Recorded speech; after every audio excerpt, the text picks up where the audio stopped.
Good morning. सुबह सवेरे पाकिस्तान के साथ मैं हूँ आपकी होस्ट सरवत फलीम। बड़ा ही ज़बरदस्त किस्म का मौसम है, मगर उससे पहले एक ज़बरदस्त किस्म की बात होती है जो हमारे सुबह सवेरे पाकिस्तान के आगाज़ पर ही आप लोगों के साथ हम शेयर करते हैं। और वो अच्छी बात आज की हमारी ये थी कि सोहबत। बहुत सारे लोगों को लगता है कि शायद सोहबत ये होती है कि आप चंद लोगों में उठते बैठते हैं तो शायद वही आपकी सोहबत भी मानी जाती है। बिल्कुल सही बात है, सोहबत आपकी वही होती है। मगर इसके साथ साथ आजकल चूँकि जदीद तकाज़े अब सामने आ गए हैं और लोग कोशिश करते हैं, और वैसे भी जब से टेक्नोलॉजी आम हुई है तो लोगों की सोहबत, लोगों के दरमियान एक बैठक की सूरत में बैठने वाला सिस्टम तो अब ख़त्म हो गया है।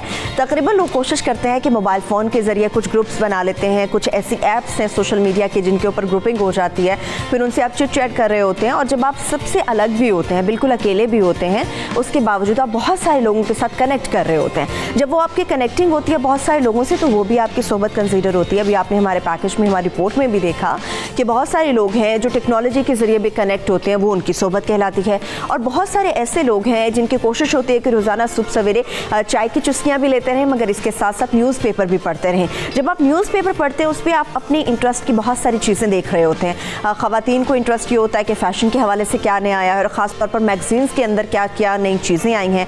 और जो दीगर अफराद होते हैं, नहीं कोशिश होती है कि वो देखें तिजारत के हवाले से क्या हम खबरें आई हैं, बिज़नेस के हवाले से क्या हम खबरें आई हैं, या फिर मुल्क के हालात क्या हैं। ये भी सब आपकी सोहबत ही कहलाती है, क्योंकि जब आप बहुत सारी चीज़ों को अपनी ज़िंदगी में कनेक्ट कर लेते हैं वो आपकी सोहबत होती है। और अच्छी सोहबत होना बहुत बड़ी नेमत होती है, अच्छे दोस्त होना बहुत बड़ी नेमत होती है। और जब हम अच्छे लोगों का, अच्छी अच्छी चीज़ों का इंतखाब करते हैं, उन्हें अपनी ज़िंदगी का हिस्सा बना लेते हैं, तो वही आपकी सोहबत होती है। और कहते हैं अगर किसी शख्स को जानना हो तो उसको उसकी सोहबत से पहचाना जाता है कि उसकी सोहबत क्या है, किस तरह के लोगों में उठता बैठता है। अगर वो अकेला है या टेक्नोलॉजी के साथ वो अपना दिमाग लगा कर रखता है तो ये देखने की ज़रूरत होती है कि किन चीज़ों को वो सर्च करता है और किस किस्म के लोगों की ग्रुपिंग है जिनके अंदर वो अपने आप को इन्वॉल्व रखता है। तो कोशिश कीजिए कि आपकी सोहबत हमेशा अच्छी रहे, क्योंकि आपकी सोहबत ही आपकी शख्सियत की आईनादार होती है। चलिए, इस अच्छी बात के साथ ही सुबह सवेरे पाकिस्तान का आगाज़ तो हम लोग कर चुके हैं, मगर इसके साथ साथ हमारी ये भी कोशिश होती है कि दिन भर की ख़बरों के साथ साथ दिन भर मौसम कैसा रहेगा ये भी आपके साथ हम शेयर करते रहे। और ज़बरदस्त किस्म का मौसम है। बड़ी तवक्कुआत थी कि बारिश होगी, लेकिन अब तो माशाल्लाह से अल्लाह ताला की रहमत है कि दिन में दो बार हमें बरसती हुई मिलती है, और कभी शाम में आपको बूंदाबांदी नज़र आती है, और रात गए तो ऐसा अक्सर होता है कि जब आप सुबह उठते हैं तो हर चीज़ आपको गीली नज़र आती है, मुअत्तर नज़र आती है। उसकी वजह ये होती है कि रात भर ज़बरदस्त किस्म की बारिश होती रहती है, और आज भी मौसम इसी तरह से चलता रहा है। ख़ास तौर पे कभी कभी हम अक्सर ऐसा मौसम में बताते हैं कि कुछ शहरों का टेम्परेचर बहुत ज़्यादा लो हो जाता है, कुछ जगहों पर हम देखते हैं टेम्परेचर अभी भी हाई होता है। मगर लकीली जब हम बड़े शहरों की बात करते हैं तो उसका मतलब ये होता है कि उसके आसपास जितने भी छोटे इलाके हैं, जितने भी टाउन्स हैं, जितने भी विलेज हैं, वहाँ पर मौसम उन्हीं के हिसाब से कनेक्ट होता है। तो इसी वजह से बड़े शहरों का मौसम बताने का मकसद यही होता है कि मुल्क भर के मौसम का हवाला आपके साथ शेयर करें। ज़बरदस्त किस्म का मौसम है, ज़बरदस्त किस्म का एनवायरनमेंट है, और छुट्टियां गुजारने के लिए तो बेहतरीन मौका है। आप कहीं भी जाए वेकेशंस लेके आप जाके एंजॉय कर सकते हैं। तो चलिए अब आपके साथ हम मौसम शेयर कर लेते हैं कि मुख्तलिफ बड़े शहरों के मौसम की क्या सूरत हाल। तो सबसे पहले हम लाहौर शहर का मौसम आपके साथ शेयर करेंगे। जी हाँ, लाहौर में कम से कम रहेगा 23, जबकि ज़्यादा से ज़्यादा 31 डिग्री हो सकता है।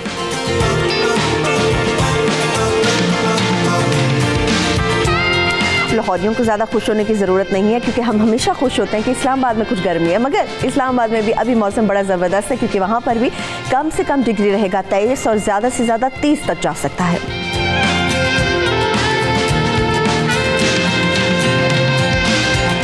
कराची बहुत दूर है, मगर डिग्रीज़ के अंदर वो बहुत ज़्यादा दूर नहीं है, वो करीब करीब है अच्छे मौसम की फहरिस्त में। क्योंकि कराची की अगर बात करें तो कम से कम मौसम रहेगा 29 और ज़्यादा से ज़्यादा डिग्री 33 तक जा सकता है।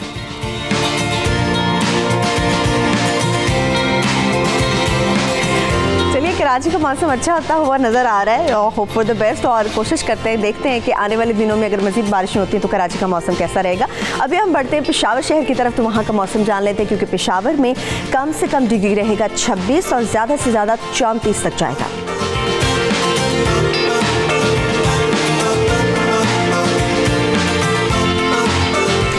वन एंड ओनली कोयटा, उसका मौसम भी आपके साथ शेयर कर रहे थे, क्योंकि कोयटा में कम से कम अगर डिग्री की बात की जाए तो रहेगी 20, जबकि ज़्यादा से ज़्यादा 38 डिग्री तक जा सकता है।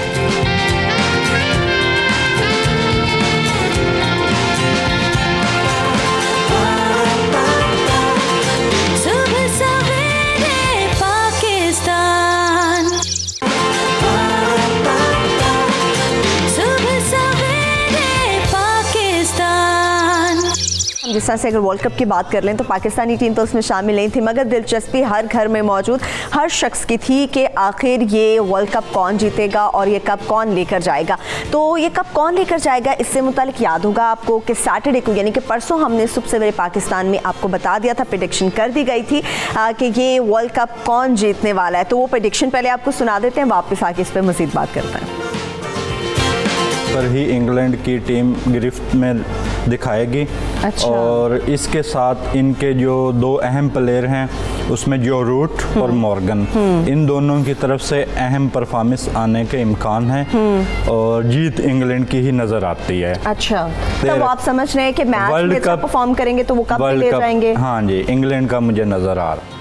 तो ये एक प्रेडिक्शन थी जो हमने आपके साथ शेयर कर ली थी परसों यानी कि सैटरडे को ही सुबह सवेरे पाकिस्तान में। देखिए कि इस वक्त जो प्रेडिक्शन की थी वो बिल्कुल एज इट इज़ वो दुरुस्त साबित हो गया, वाकई या इंग्लैंड जीत गया ये वर्ल्ड कप। मगर कल बड़ी दिलचस्पी थी इस पूरे मैच के अंदर। मुझे लग रहा था कि शायद संडे सब खवातीन का ख़राब हो जाएगा, मेरा भी ख़राब हो जाएगा, क्योंकि फैमिली आपकी सिर्फ देखती होगी वर्ल्ड कप, और मेरे जैसी और बहुत सारी ऐसी खवातीन होंगी शायद जिन्हें उतना इंटरेस्ट नहीं होता क्रिकेट में। मगर बिलीव मी, कल मेरा भी सारा टाइम जब तक ये मैच चलता रहा है मैं अपनी फैमिली के साथ बैठी रही, इंजॉय करती रही। कल बड़ा ही ज़बरदस्त किस्म का मैच था और फाइनल जिस तरह से खेला गया, जो उसमें दिलचस्पी थी और हर गेंद के ऊपर समझ नहीं आ रही थी अब क्या अचानक से शायद 5 पलट जाएगा, मगर ज़बरदस्त किस्म की सिचुएशन हुई और फाइनली जब मैच सुपर ओवर की तरफ चला गया तो उस वक्त भी प्रेडिक्शंस आ रही थी और कुछ भी नहीं कहा जा सकता था। जब आपको 15 रन का एक हदफ सुपर ओवर में मिल जाता है, अनबिलीवेबल होता है। उसमें बहुत सारे लोग कह रहे थे कि आर्चर को शायद बॉलिंग नहीं करानी चाहिए थी इंग्लैंड के हवाले से, क्योंकि आर्चर के हवाले से ये चीज़ फेमस है कि वो अच्छे बॉलर बहुत हैं, मगर जो उनका सबसे बड़ा टारगेट जो उन्होंने एक ओवर में दिया था वो 15 बॉल्स का ही था और अभी सुपर ओवर में भी जो था 15 के ऊपर बात जा सकती थी। तो कल इतनी दिलचस्पी थी इस पूरे मैच में लेट नाइट तक कि क्या होगा, किस तरह से होगा, हर गेंद पर किस तरह से सांसें रुकी हुई थी। Wonderful match, a wonderful final. जो कहते हैं कि हिस्ट्री में कुछ चीज़ें याद रखी जाएंगी या हिस्ट्री में अगर क्रिकेट की हिस्ट्री के अंदर कुछ फाइनल्स याद रखे जाएंगे तो डेफिनेटली 2019 के वर्ल्ड कप का ये फाइनल याद रखा जाएगा कि किस हद तक ये मैच दिलचस्प रहा। और वाकई अभी हाईलाइट्स देखने में भी उतनी ही ज़्यादा दिलचस्पी महसूस हो रही थी जितनी कि कल आपको लाइव मैच देखने के हवाले से हो रही थी। सबसे पहले पाकिस्तान में और भी बहुत कुछ ऐसा है जो कि दिलचस्पी का हामिल है और आपके हम सब के लिए बहुत सारी ऐसी चीज़ें भी आज के सुबह सवेरे पाकिस्तान में मौजूद हैं जिनके लिए हम हल ढूंढने की कोशिश करेंगे और ये जानने की कोशिश करेंगे कि आपके एक्चुअल मसाइल क्या हैं, उनसे मुतालिक भी बात करेंगे। सुबह सवेरे पाकिस्तान में एक छोटी सी ब्रेक की तरफ चलते हैं।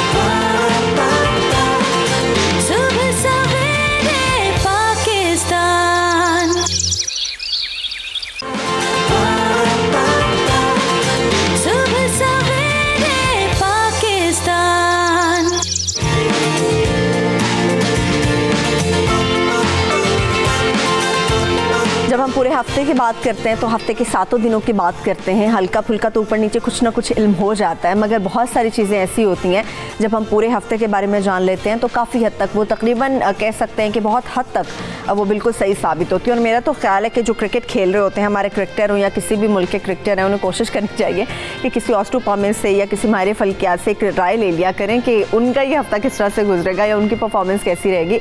तो बहुत सारी चीज़ों का अगर पहले से अंदाज़ा हो जाए तो कुछ ना कुछ बेटरमेंट आप लोग कर सकते हैं। जिस तरह से हम लोगों ने आपको पहले ही बता दिया था कि मैच के हवाले से कौन सी टीम जीतने वाली है, मगर इसके साथ साथ चूँकि हमारा आगाज़ हो चुका है हफ्ते का भी, आज पीर का दिन है, तो पीर के दिन में हमारी हर पीर यही कोशिश होती है कि अपने देखने वालों को ये भी बता सकें कि उनका हफ्ता कैसा रहेगा। बहुत सारे ऐसे मामलात हैं जो सही होने की राह में होते हैं मगर सही नहीं हो पाते। बहुत सारी ऐसी मुश्किलात होती हैं जिनके लिए हम कोशिशें करते रहते हैं मगर वो भी कम नहीं हो पाती। और बहुत सारे ऐसे काम होते हैं जिनका आगाज़ हम करने जाते हैं और अक्सर ये कहा जाता है कि अगर आपने जैसे कोई काम शुरू करना है तो कोशिश करते हैं कि अच्छा चलो वीकेंड ज़रा गुजार ले, फिर मंडे से ऑनवर्ड अपनी पूरी एनर्जी के साथ हम आगे बढ़ेंगे। तो बहुत सारे ऐसे मेरे बहन भाई जानने वाले लोग, देखने वाले जो कोई काम शुरू करना चाहते हैं या किसी वजह से भी वो परेशान है तो जल्दी से फ़ोन उठाइए, हमें कॉल मिलाइए, क्योंकि हमारे साथ ज़बरदस्त किस्म के गेस्ट आज भी मौजूद हैं। One and only Syed Ali Zaidi साहब हमारे साथ ऑस्ट्रोपॉमिस्ट मौजूद है। Thank you so much Zaidi साहब, आपने हमें ज्वाइन किया। मगर इसके साथ साथ माहिर फल्कियात आगा बहिश्ते साहब भी हमारे साथ मौजूद होंगे। आगा साहब, बेहद शुक्रिया आपका कि आपने सुबह सवेरे पाकिस्तान में हमें ज्वाइन किया। आपके चेहरे की मुस्कुराहट से मैं बहुत सी बातें अक्स कर सकती हूँ, मैं वो पूछ लूँगी आपसे, मगर उससे पहले चूँकि हफ्ते वाले दिन के हवाले से भी थोड़ी सी हमें बात करनी होगी। जैदी साहब, आपने जो प्रेडिक्शन की थी हफ्ते वाले दिन, वैसे आप अभी ब्रेक पे आप मुझे कह रहे थे कि आप मैच के हवाले से ज़्यादा प्रेडिक्ट नहीं करते, मगर जो अगर आप प्रेडिक्ट करना शुरू कर दें तो मेरा ख्याल है बहुत सारे मसाले हल हो सकते हैं। आपके कई भी बात सच साबित हो गई। बिस्मिल्लाहिर्रहमानिर्रहीम। तमाम तारीफ़ें अल्लाह के लिए, दुरूद व सलाम मोहम्मद व आले मोहम्मद की ज़ात पर। तो सबसे पहले तो मैं आपका शुक्रिया अदा करता हूँ कि आपने अपने प्रोग्राम में दोबारा बताया कि मैं अपने इस मैच की प्रेडिक्ट कर चुका था जी, फाइनल के हवाले। तो ये अल्लाह ने किया। तो इसमें बहुत ऐसा होता है कि जैसे मैं पिछले बता कर गया था कि सातें होती हैं, छोटी सात होती है, बड़ी सात होती है, हर सितारे की एक सात आती है। तो उस दौरान मैच का कभी भी पासा पलट जाता है। तो इस वजह से जो मैं ज़रा मैच की जो पेशगोई है वो बहुत कम करता हूँ। फिर लोग याद करा देते हैं आपने फ़लाँ वक्त ये किया था, तो वो तो नहीं हुआ। तो अभी तो शुक्र है अल्लाह का कि अगर गलत हुई हैं तो बहुत ही कम हुई हैं, ना के बराबर हैं। देखिए आखिरी इल्म तो अल्लाह की ज़ात के पास है, बिल्कुल गैब का इल्म तो अल्लाह के पास है। तो जो मैच की पेशगोई होती है तो इसमें हमारा खुद अपना दिल ऊपर नीचे होता रहता है जैसे मैच ऊपर नीचे होता रहता है। तो लेकिन ये एक इल्म है इसको, लेकिन कुछ ऐसे लोग होते हैं, एक चीज़ मुझे समझ नहीं आती कि आपने फ़ुटबॉल वगैरह के भी मैच देखे होंगे। तो एक यूरोप में एक ट्रेंड सा निकल आया कि कोई वो किसी जानवर के ज़रिए ये पेशगोई कराई जाती है। तो इसमें मैं समझता हूँ कि उस जानवर को क्या इतना शऊर है कि वो पेशगोई कर सकता है? क्या वो अपने बारे में भी कुछ पेशगोई कर सकता है? अजीब सी चीज़ों के ट्रेंड निकल आए हैं। तो लेकिन जो इल्म है वो आखिर बोलता ही है। बिल्कुल, इल्म ने आखिर बोलना ही होता है।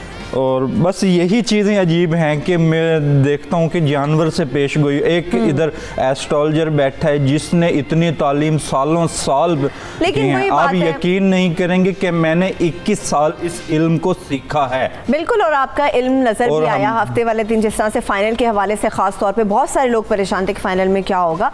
तो फाइनल में जो प्रेडिक्शन की थी जैदी साहब ने वो बिल्कुल एज इट इज़ सच साबित हुई। हालांकि मैच बड़ा ज़बरदस्त किस्म का देखने को मिला, मगर इसके साथ साथ कि हफ्ता कैसा रहेगा, लोगों के दिन कैसे गुजरेंगे, ये 7 दिन किस तरह से जा सकते हैं, तो इसके लिए भी बात करते हैं। तो आगा साहब आपकी तरफ आऊंगी। पहले तो ये बताएं कि आपका इंट्रोडक्शन में दे रही थी, आप बड़ा मुस्कुरा रहे थे, आपके मुस्कुराने की वजह क्या थी? क्या आज का दिन आपका भी बड़ा ज़बरदस्त किस्म का गुजर रहा है?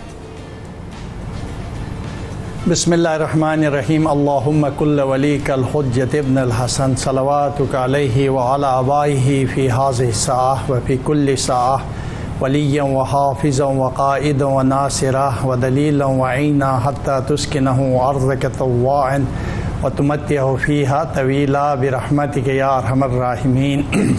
बहुत शुक्र। इसलिए मैं मुस्कुरा रहा था, खुश हो रहा था। एक तो मैं नहीं था, आप अगर यहाँ पाकिस्तान गिलगित बल्तिस्तान चला गया था और गिलगित बल्तिस्तान से वापसी मेरी कल हुई, और इसी वजह से मैं अपने पेश में और आगा बेहश्ती के जो पेज है उसमें पेशन गोइयाँ मुस्तकिल कर रहा था। और अल्हम्दुलिल्लाह अल्लाह ताला की मदद और तायीद से, और ज़ाहिर बात इल्म गैब खुदा जानता है, और हम अपनी इल्म के अंदर रहते हुए जो भी पेशन गोई करते हुए वो सच और दुरुस्त साबित हुई है। और ये चैम्पियन बनने की, इंग्लैंड चैम्पियन बनने की मैच शुरू होने से, यानी ये वर्ल्ड कप शुरू होने से पहले मैंने पेशन गोई की थी, और आपके ही चैनल में भी किया था इनमें से कौन जीतेगा। तो मैंने कहा था इंडिया या और इंग्लैंड जीतेगा, क्योंकि इनकी और कौन बेहतर है। आपने अगर साहब गिलगित जाके बड़ी आप, मैं क्या कहूँ, आपने गिलगित जाके बड़ी गलती कर ली ना। आपको सुबह सवेरे पाकिस्तान में हमारे पास आना चाहिए था, आप नहीं चले गए। वो बिल्कुल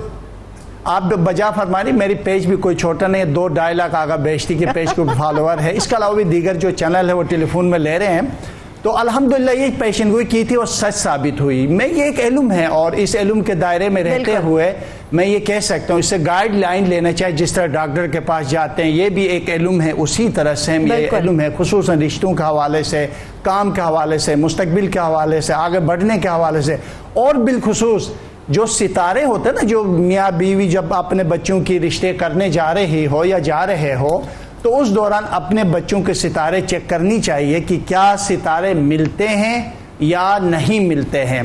तो चलिए हमारे लिए आगा साहब ये बड़ी ही खुशकिस्मती की बात है कि हमारे सुबह सवेरे पाकिस्तान के प्लेटफॉर्म पे आने वाले जो चेहरे हैं, आने वाली जो शख्सियात हैं, वो जो भी प्रेडिक्शन करती हैं वो अल्लाह का शुक्र है कि वो सच साबित होती है। चलिए अब आगे बढ़ते हैं, कुछ बात करते हैं स्टार्स के भी हवाले से। मैं स्टार्स के हवाले से बात कर लेती हूँ, आपसे शुरू करूंगी, लेकिन इस वक्त मेरे साथ चूंकि कॉलर भी हैं, जब पता चलता है आगा साहब आए हुए, जैदी साहब आए हुए, तो डेफिनेटली लोग भी फोन उठा के कॉल मिलाते हैं। इस वक्त मेरे साथ एक कॉलर है जाहिद, उनसे बात करते हैं। जी मेरे भाई बात कीजिए। वालेकुम अस्सलाम। मोहम्मद जाहिद नवाज मेरा नाम है। 14 मई 1979 मेरी डेट ऑफ बर्थ है, लाहौर जी, और टाइम है असर के करीब का दिन था। ठीक है, तो मैं ये पूछना चाह रहा हूँ कि मैं पिछले काफ़ी अरसे से जिस भी काम में हाथ डालता हूँ ना, कारोबारी सिलसिले में काफ़ी परेशानी है। तो हम इस कारोबारी सिलसिले का आगे से पूछना चाहता हूँ कि मेरा आगे क्या प्रेडिक्शन कुछ कर सकते हैं कि आगे क्या मेरा फ्यूचर किस तरह होगा। ठीक है मेरे भाई, आप परेशान हो, अभी पूछ लेते हैं आपके मसले का हल भी। इस वक्त नासिर भी हमारे साथ कॉलर मौजूद है, अबू धाबी से, आई थिंक उनसे भी बात करते हैं। जी मेरे भाई नासिर बात कीजिए। अगर कोई मुझसे पूछे तो इनके माँ बाप के भी नाम ले लीजिएगा। बात कर रहा हूँ मैं, वैसे तो पाकिस्तान का हूँ, तो बाहर फॉरेन कंट्री में, बहरीन में। जी बात कीजिए। 17 नवंबर 1983 में डेट ऑफ बर्थ था। तो मैं ये पूछने का था कि मेरा आज का दिन या ये वीक कैसा रहेगा, या कुछ अगर मैं कोई दूसरी जॉब अप्लाई करूँ तो इसमें कुछ मेरे लिए बेहतरी आएगी। ठीक है मेरे भाई, अपने वालिद और वालिदा दोनों का नाम बता दीजिए मुझे। मेरे वालिद साहब का नाम है मोहम्मद अमीर। ठीक है, और वालिदा का नाम है रसूल बीबी। ठीक है, बहुत शुक्रिया आपका, बहुत शुक्रिया, थैंक यू सो मच। अभी जान लेते हैं एक और कॉलर हुमैरा भी हमारे साथ मौजूद है, उनसे भी बात करते हैं। जी हुमैरा बात कीजिए। अस्सलाम वालेकुम। वालेकुम अस्सलाम। 5/4/1983। दोबारा बताइएगा हुमैरा। 5/4/1983।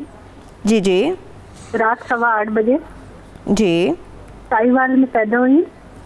वालिदा का नाम हमीदा है। ठीक और है, दूसरा अली जैदी साहब से मैं मालूम करना चाहूंगी अपनी मैरिज का और अपनी हेल्थ के बारे में, जरा डिटेल से बता। ठीक है, अपने वालिद का नाम बता दीजिए हुमैरा। हसन साहब। हसन साहब है, ठीक है, बहुत शुक्रिया हुमैरा। जान लेते हैं जैद साहब से, अभी इसके बारे में भी जान लेते हैं। अच्छा जैद साहब, चलिए मैं आपसे ही शुरू कर लेती हूँ। अभी जिस तरह से मेरी एक बहन ने कॉल की है, वो अपनी शादी से मुतालिक जानना चाह रही हैं। वालिदा का नाम हमीदा है और वालिद साहब का नाम वो हसन बता रही हैं। तो इनके जो शादी वाले मामलात हैं वो नवंबर में शादी की तरफ मामलात चले जाएंगे। इस साल नवंबर में? हाँ जी, इस साल नवंबर में। और इनका सदका बन रहा है सफ़ेद चीज़ों का, दही का सदका दे लें, आटे का सदका दे लें, और ये एक अमल कर लें छोटा सा, 11 मरतबा नमाज वाला दुरूद शरीफ, और हाँ जी, और उसके दरमियान 11 मरतबा सूरह अल-हम्द पढ़िए बाद नमाज इशा। ठीक है, ये हर रोज़ करें और इंशाल्लाह उम्मीद है कि चंद दिनों के अंदर इनका मामला जो है शादी की तरफ चल पड़ेगा। चलिए इंशाल्लाह, अल्लाह ताला ने चाहा तो ज़रूर मेरी बहन जो परेशान है अपनी शादी से मुतालिक, बिल्कुल ये मामला दुरुस्त सिमत की तरफ चले जाएंगे। एक कॉलर थे आगा साहब हमारे साथ मौजूद थे, नासिर। मेरे भाई वो बहरीन से थे और वो पूछना चाह रहे थे कि उनका ये हफ्ता कैसा रहेगा, और अगर वो कोशिश करते हैं किसी दूसरी जगह नौकरी के लिए तो क्या वो उनके लिए मुमकिन हो सकेगी? जी बिल्कुल, नासिर का जो क्योंकि उसने डिटेल दी इसलिए मैं इनके बारे में कुछ बताना चाहूँगा। इनके सितारा जवाल से निकलकर उरूज के तरफ परवास कर रहा है। ठीक है, और इस वक्त 29 वगर में दाखिल है। बुलंदी, कामयाबी, खुशबख्ती के साथ साथ रास्ते बनते हुए नज़र आ रहा है। अल्लाह पाक इसके ऊपर बड़ी करम और इज्जत के साथ आगे बढ़ाने वाला है। अलबत्ता कुछ दुश्वारियाँ कर्ज के हवाले से, काम के हवाले से, घरेलू खुसूसन अज़वाजी ज़िंदगी के हवाले से कुछ मसाइल की और परेशानियों की निशानदही है। एहतियात की ज़रूरत है। अगले 6 महीने तक मोहतात होकर अपनी ज़िंदगी को आगे बढ़ाएं और वक़्त के साथ साथ इनकी ज़िंदगी में बेहतरी के साथ साथ खुशी, कामयाबी के रास्ते खुल जाएंगे। और मुश्किलात और बेहतरी से निकलने के लिए इनके लिए जो सूरज निकल रहा है और अपनी ज़िंदगी में नमाज की पाबंदी के साथ अगर पढ़ेगा, सूरह असर और सूरह नसर, ये दोनों सूरे अपनी ज़िंदगी में रखें। अल्लाह ताला आपकी हर मुसीबत, हर परेशानी को दूर करेगा, रास्ते खोल देगा और किस्मत और मुकद्दर आपकी खुलती हुई और रुकावटों से निकलकर एक अच्छी ज़िंदगी में यकीनी तौर पर आप दाखिल हो जाओगे इंशाअल्लाह। इंशाअल्लाह।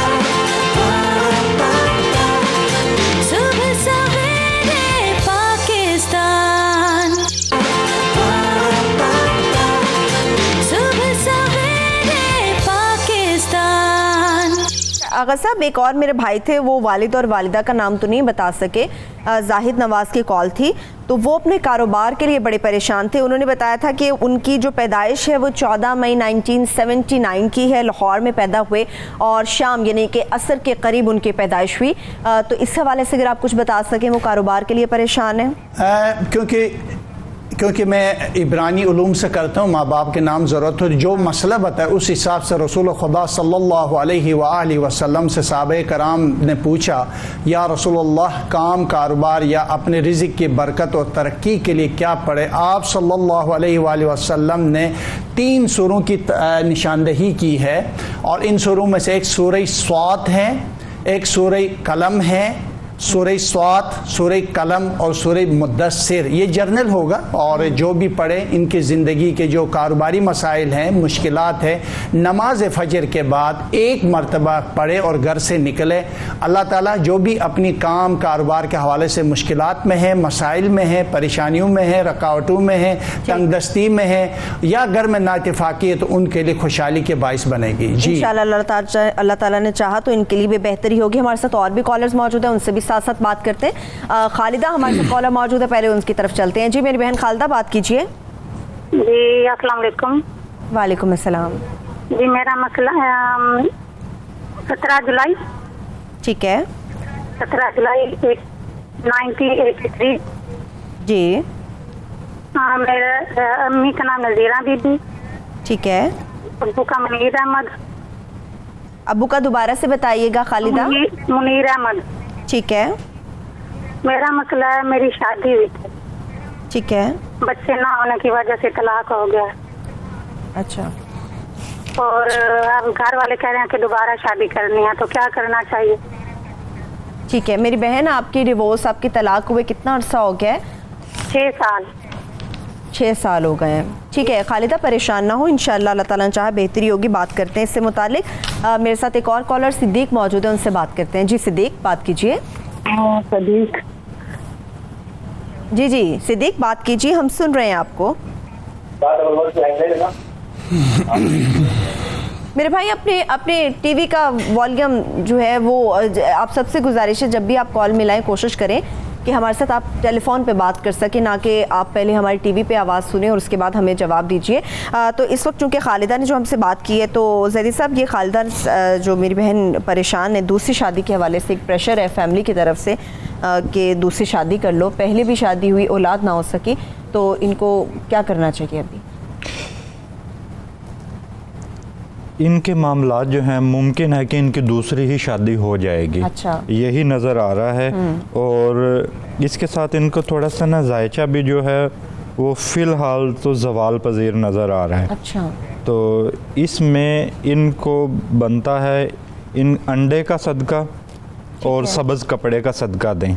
अच्छा, तो और ये नमाज मगरिब के बाद एक तस्बीह अस्तगफिरुल्लाह रब्बी व अतूबु इलैह 11 बार अव्वल आखिर दुरूद शरीफ नमाज दरूद इब्राहिमी ये पढ़कर ये रोज़ रात को ये पढ़ें, तो इंशाल्लाह इनके मसाइल भी हल हो जाएंगे। और इनके मुझे माली मसाइल भी नज़र आ रहे हैं, माली मसाइल भी और दीगर मसाइल भी हैं। लेकिन आगा साहब, तो मेरी बहन ये जो परेशान है, क्या हाँ ही ना करें, हाँ ना करें, खामोश रहें, क्या करें वो? अभी जैसा ज़ैदी साहब ने बताया कि ज़बान मेरे है अभी भी गैब के इल्म तो मेरा रब जानता है। अलबत्ता जायचे के हिसाब से इसके 3 बच्चे नज़र आ रहे हैं, 2 बेटे 1 बेटी, जो इल्म फल्कियात के इस अदद 427 का अदद बनता है। और इस हिसाब से मैं इत्तेफाक करता हूँ, 1 से ज़्यादा निकाह की निशानदही ज़रूर है, मगर मुझे लगता है कि इनके औलाद भी होंगे और अल्लाह ताला पूरी मदद करेगा और दूसरी शादी करनी चाहिए। और एक अमल इससे फ़ायदा उठाते हुए, जो लोग चाहते हैं कि उस लड़की या लड़का का रिश्ता हर हाल में हो, जिस दिन चाहते हैं कि उस दिन जब लड़के आ जाए देखने के लिए, तो उस दिन लड़के के लिए लड़की के लिए हाँ हो, तो उनके लिए एक अमल है, अज़मुदा अमल है। मैंने कल ही एक खातून थी इस्लामाबाद में, बहुत परेशान थी, उनके लिए मैंने अमल दिया था अल्हम्दुलिल्लाह, और कल उसका रिश्ता जो है वो तय हुआ। अब तक वो कह रही थी 40 के करीब रिश्ते आ चुके थे, आगा जी हाँ नहीं हो रही थी। तो ये कुरान मजीद हिदायत की किताब के साथ साथ इसमें हर बीमारी, हर परेशानी, हर मुश्किल की इस किताब इलाही, अल्लाह की इस किताब में हर इलाज मौजूद है। अगर कोई चाहता है कि जिस दिन रिश्ता आ जाए और वो हाँ करके चले जाए, इस अमल को करे और उस अमल को फैलाएं, आप लोगों को बताएं, ताकि उन लड़कियों के, उन माँ बाप के घरों में से रिश्ते हो जाए और उनकी बेटियां अपने शौहर के घर चले जाए। आप तो अगर सूरह फुरकान की एक आयत है 54, सूरह फुरकान की आयत है 54, जिसके बेटे या बेटी का अक़्द न होता हो वो इस आयत को 21 दिन तक 313 मरतबा पढ़े। और उसका हुवल्लज़ीना खलक़ मिनल माई, ये आयत है और इसका तर्जुमा है। देखो खुद खुदा इस आयत में कितना रिसर्च करने के बाद लोग तहकीक करके और जिनके रिश्ते नहीं होते उनके लिए हल निकालते। खुदा वो है जिसने पानी से बशर को खलक किया है और उनको निस्बत दी, दामादी के रिश्ते में परवर दिया, और तुम्हारा परवरदिगार कुदरत वाला है। यानी ये दामाद के ऊपर ही है, रिश्ते के लिए है। तो ये अमल करे, जब वो आए किसी मीठे चीज में या पानी पे, आप लोग ये पढ़े दम करके, वो जो आने वाले मेहमान जो रिश्ते देखने के लिए आ रहे हैं उनके लिए प्यार और पिलाएं। तो 92 के मालिकान के लिए भी दुआएं और देखने वालों के लिए हमारे जो ज़ैदी साहब है, उसके लिए भी दुआएं और आगा बेहश्ती को भी दुआएं हैं। आगा साहब आप सब नामों के अंदर को भी दुआओं में याद रखेंगे। आप सुबह सवेरे पाकिस्तान भूल गए, यकीनी तौर पे सुबह सवेरे पाकिस्तान के लिए भी बड़ी दुआएं होंगी और इंशाल्लाह अल्लाह जितने लोग हैं उन सब के लिए दुआएं देंगे। परेशान है औलाद के लिए, अल्लाह ताला उन्हें औलाद की नेमत से नवाजेगा। हमारे साथ कॉलर भी मौजूद है, समिया मौजूद है, उनसे बात करते हैं। जी समिया, बात कीजिए। जी अस्सलाम वालेकुम आगा साहब। वालेकुम अस्सलाम, बात कीजिए। आगा साहब सुन रहे हैं। जी आगा साहब, मुझे अपने मुस्तकबिल के बारे में पता करना था। मैं बाहर जाके सेटल होना चाहती हूँ। मैंने वीज़ा के लिए भी अप्लाई किया है, तो क्या मैं मेरी सेटलमेंट बाहर के लिए अप्लाई किया, क्या मेरी वहाँ सेटल? अच्छा समिया, पहले तो आप अपनी डेट ऑफ बर्थ बताएं, अपनी वालिदा और वालिद का नाम भी बताएं। डेट ऑफ बर्थ है 15। मैं सुन नहीं पा रही ठीक से समिया, आप दोबारा बात कीजिए। 15 मार्च। जी जी, 15 मार्च 1977, 1977। ठीक है, वालिदा का नाम? जी सईदा जाफरी। अच्छा, और वालिद का? जी गुलाम मुस्तफ़ा। गुलाम मुस्तफ़ा, ठीक है, thank you so much Samiya. भी जान लेते हैं। मुझे इसकी वालिदा के नाम समझ नहीं आई मुझे। सईदा बीबी उन्होंने कहा है आगा साहब, सईदा बीबी। इनके बारे में भी जानते हैं। मिसेस नवीद भी हमारे साथ मौजूद है, उनसे बात करते हैं। जी मिसेस नवीद, बात कीजिए। अस्सलाम वालेकुम जी। वालेकुम अस्सलाम। मैंने अपनी बेटी के बारे में पूछना है। बेटी का नाम है नूर फातिमा। ठीक है। मेरा नाम है रायना। ठीक है। और मेरे हस्बैंड का नाम है नवीद स्टार। ठीक है। हाँ जी, और उसकी डेट ऑफ बर्थ है 18 अप्रैल जी 1996। ठीक है। रात 12:50 पे फैसलाबाद में। ठीक है। मैंने इसकी एजुकेशन के बारे में पूछना है कि क्या आगे ये फर्दर CSS कर लेगी या इसके लिए मतलब क्या आगे बेहतर रहेगा? ठीक है, ठीक है, अभी पूछ लेते हैं Mrs Navi. Thank you so much, आपने कॉल की। सबसे पहले तो आगा साहब उनका बता दें, जो मेरी बहन ने कॉल की थी और वो जाना चाह रही हैं बाहर, हमेशा के लिए सेटल होना चाह रही हैं, तो वो क्या कर सकेंगे? वीज़ा अप्लाई भी उन्होंने किया हुआ है। मुझे लगता है कि अल्लाह ताला की मदद और तायीद से इंशाअल्लाह 2 सूरे आप पाबंदी के साथ पढ़िएगा, खुदा ने चाहा तो ज़रूर आपके काम होगा।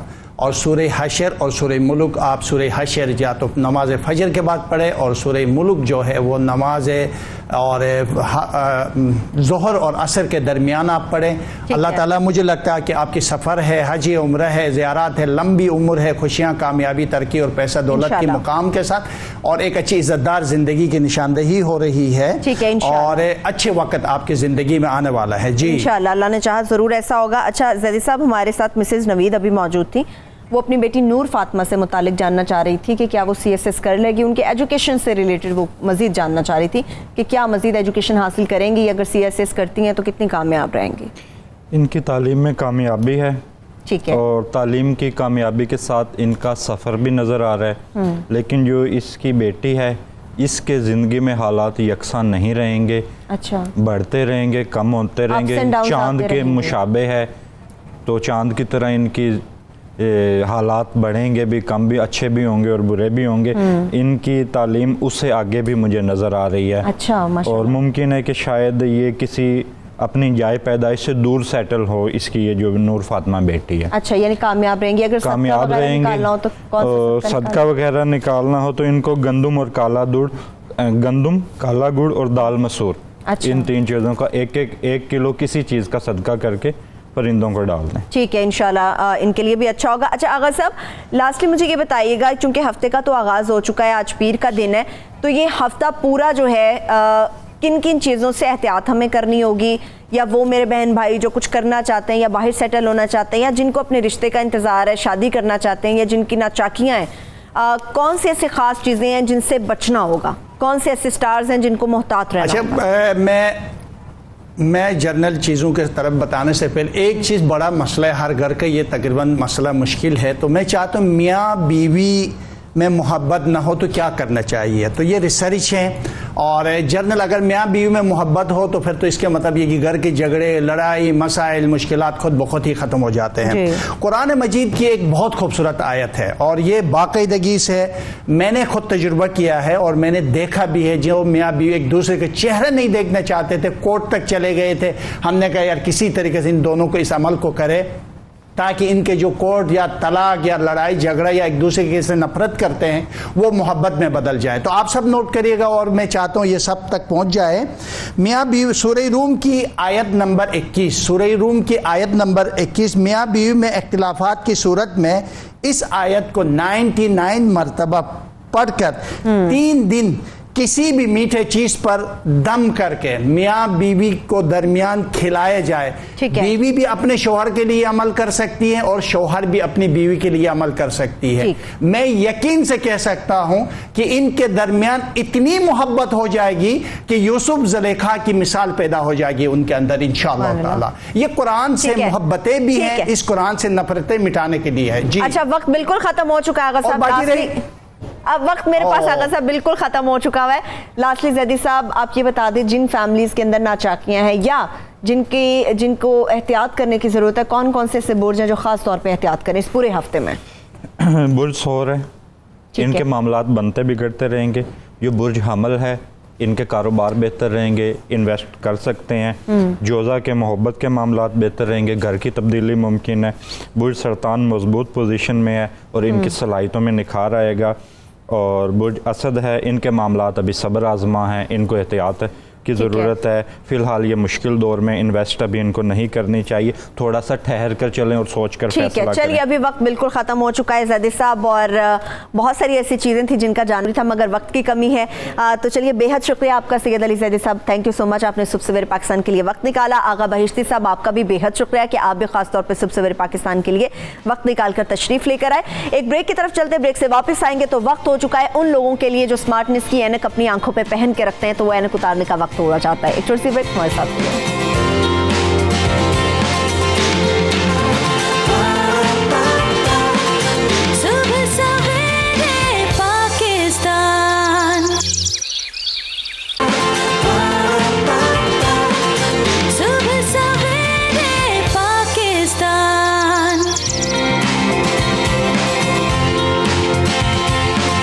जैसा कि मैंने ब्रेक पर जाने से पहले एक टीज़र भी दिया था कि अब वो जो लोग अपने आप को स्मार्ट महसूस कर रहे हैं, उनकी आंखों से स्मार्टनेस की ऐनक उतारने का वक्त हुआ चाहता है।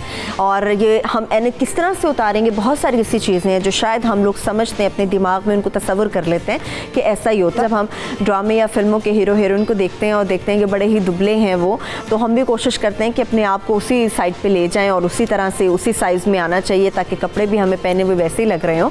लेकिन एक्चुअली बहुत सारी चीज़ें हम अपनी डाइट में से भी मिस कर रहे होते हैं। तो चूंकि वो तमाम अफराद जो दुबले हैं, निहायत दुबले हैं, मगर वो ख़ुद को बहुत ही ज़्यादा स्मार्ट महसूस करते हैं, तो उनके लिए जानने के लिए हमारे पास यहाँ पर हमारे one and only Rahman Abbas gym instructor मौजूद है। Thank you so much Rahman, आप हमारे साथ मौजूद हैं, इनसे भी बात करेंगे। मगर इसके साथ साथ वो तमाम लोग जो डाइटिंग की इंतहा कर देते हैं, अपनी डाइट में से हर ज़रूरी चीज़ निकाल देते हैं शायद इसलिए कि वो दुबले हो सके, तो उनके लिए हमारे साथ आयशा नासिर मौजूद है, माहिर ग़ज़ाइयत है। Thank you so much Ayesha, आपने भी हमें ज्वाइन किया। तो जानने की आज कोशिश करेंगे कि दुबलापन है क्या। दोनों से सवाल कर लेती हूँ, ये बड़ा कॉमन है आपके लिए भी, आपको भी जिम में ऐसे बड़े लोग नज़र आते होंगे और डेफिनेटली आयशा आपके पास भी आते होंगे। दुबलापन एक स्मार्टनेस है या फिर एक बीमारी है? ये लोग बताना ज़रूरी है। आजकल बीमारी बनता जा रहा है क्योंकि वो ज़ीरो फिगर का जो कॉन्सेप्ट आ गया हुआ है, असल में वहाँ से पिछले आई गेस 1 साल पहले मैंने देखा था कि ट्रेंड थोड़ा चेंज हुआ है, लोगों को अब वो बिल्कुल ज़ीरो साइज़ का क्रेज़ नहीं रहा, मगर अब 1 साल के अंदर अंदर वो कुछ शायद इतना फैशन बन नहीं सका, अब फिर लोग वही ज़ीरो साइज़ पे और उसी पे आ गए हैं। ये क्रेज़ बनता जा रहा है। बेसिकली लोगों को लोग हेल्थ कॉन्शियस नहीं होते, हालांकि आप अगर वेट रिड्यूस कर रहे हो, you should be health conscious. आपको अपनी बीमारियों से बचने के लिए, आपको अपनी सेहत के लिए वज़न कम करना चाहिए, लेकिन लोग मॉडल बनने के लिए ज़्यादा वजन कम करते हैं। हुलिये बिगड़े हुए होते हैं, शक्ल पूरी की पूरी बिगड़ी हुई होती है, पहना हुआ सज नहीं रहा होते उनके ऊपर, लेकिन फिर भी उनको दुबला होने का बड़ा शौक होता है। आपके पास तो बड़े ऐसे लोग आते होंगे रहमान, जो शायद अच्छा स्मार्टनेस और चीज़ है, फिटनेस होना एक और अलग चीज़ है, लेकिन लोगों को फिटनेस और स्मार्टनेस के दरमियान जो एक बारीक सी लाइन होती है ना, लोगों को वो समझ नहीं आती। आपके पास तो कई ऐसे लोग आते होंगे जो दुबला होने के लिए आते होंगे, और कई ऐसे आते होंगे जो पतला होने के लिए आते होंगे। एग्जैक्टली ऐसा ही है। तो उसके लिए आप लोग क्या करते हैं फिर? वेल डिफरेंट है, एज के हिसाब से पहले मैं देखता हूँ, उसके अलावा फिर उसमें सबसे ज़्यादा जब आप स्किनी पर्सन है, लीननेस है, उसमें डाइट सबसे जो है ना बहुत ज़रूरी है। आपकी डाइट का अब किया जाता है, अब उसमें ये देखा जाता है कि एज के हिसाब से उसका बॉडी लेवल ठीक है, BMI ठीक है फर्स्ट ऑफ ऑल। सेकेंडली ये कि कोई ऐसा इशू तो नहीं है जिसकी वजह से ये प्रॉब्लम है।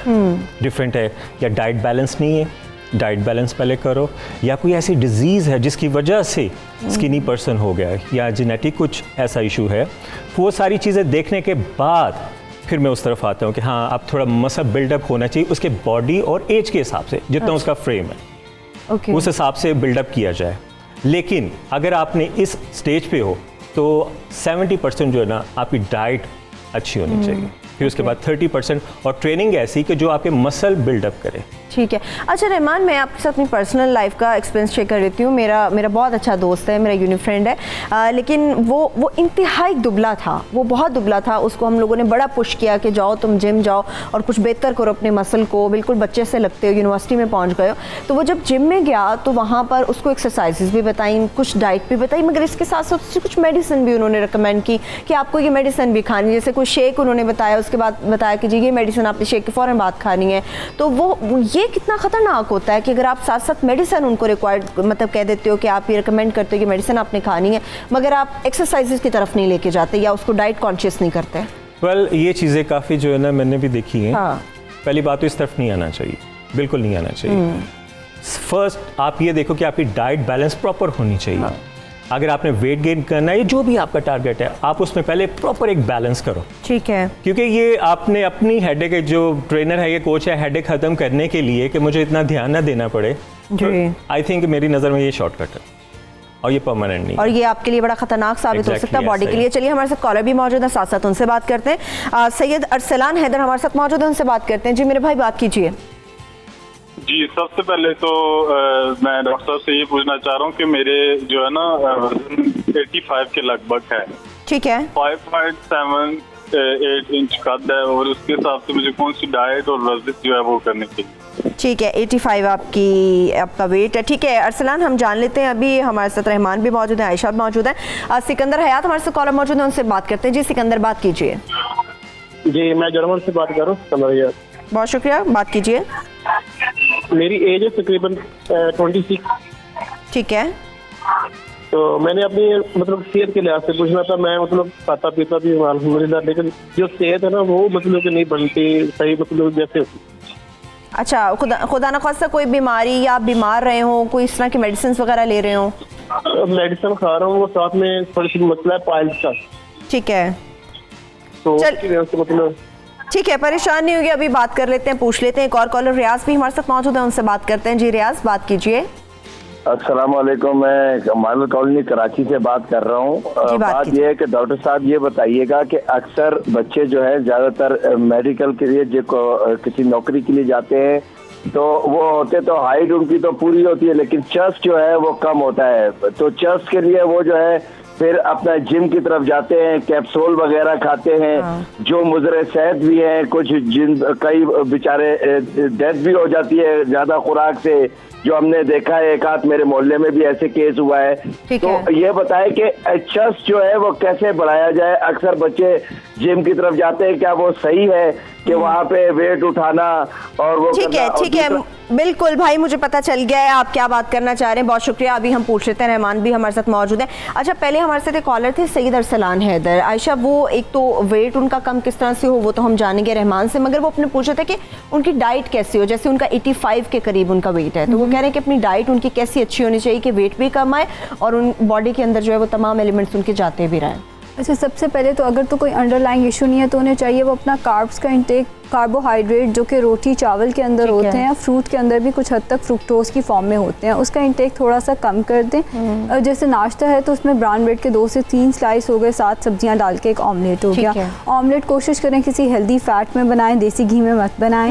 उसके बाद फिर दोपहर के खाने से पहले एक फ्रूट वो ले सकते हैं। दोपहर के खाने में 1 रोटी या 1/4 प्लेट चावल के साथ ज़्यादा सारा सैलड और दही ले लें, और फिर शाम के टाइम पे फ्रूट ले लें। रात के टाइम पे बिल्कुल दोपहर के खाने की तरह सलाद, 1 रोटी, सालन या साथ में रायता, अगर चावल है तो साथ रायता। ठीक है, यानी कि अपनी डाइट को कंट्रोल करें मगर सैलेड का इस्तेमाल अपने तीनों टाइम के अंदर वो रखें। अच्छा रहमान, वो अपना वेट कम किस तरह से करें?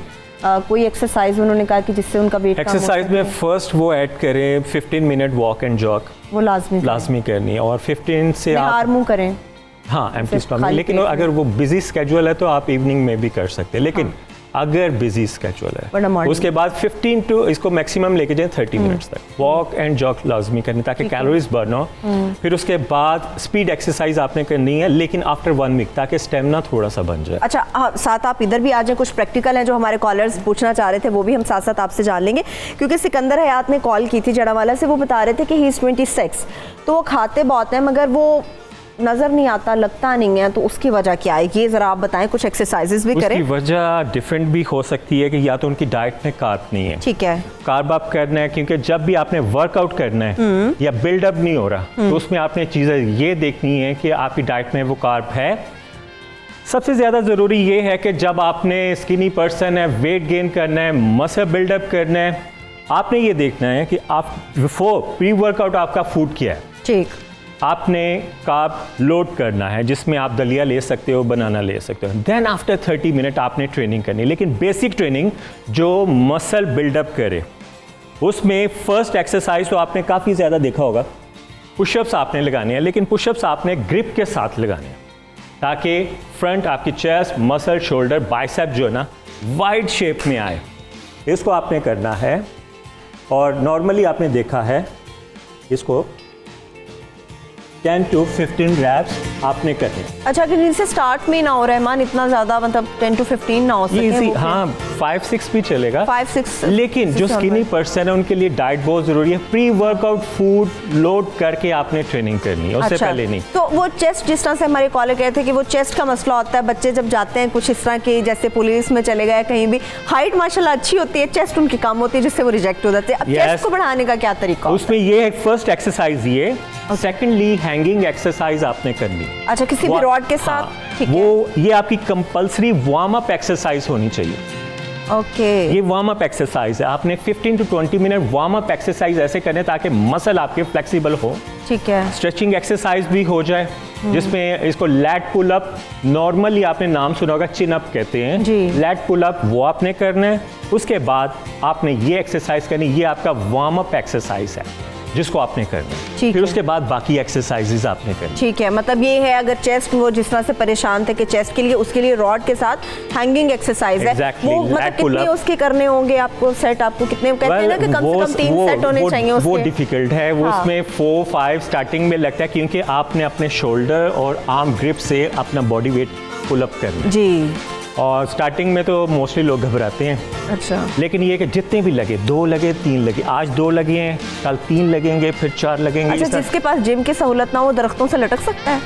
नहीं, कहीं भी बाहर कहीं भी होता है ना, गाँव देहातों में लड़के होते हैं, लेकिन उसमें भी अगर दरख्त ना मिले तो फिर तो पॉसिबल भी नहीं है। अच्छा, जरा स्टैंडिंग पोजीशन में हमें थोड़ा करके दिखाएं ताकि एक अंदाजा हो जाए देखने वाले को। नॉर्मली कोई भी बार है, आप कहीं भी लगा सकते हैं, घर में कहीं भी लग सकती है, लेकिन इतनी लगानी है कि जितना वो वजन उठा सके।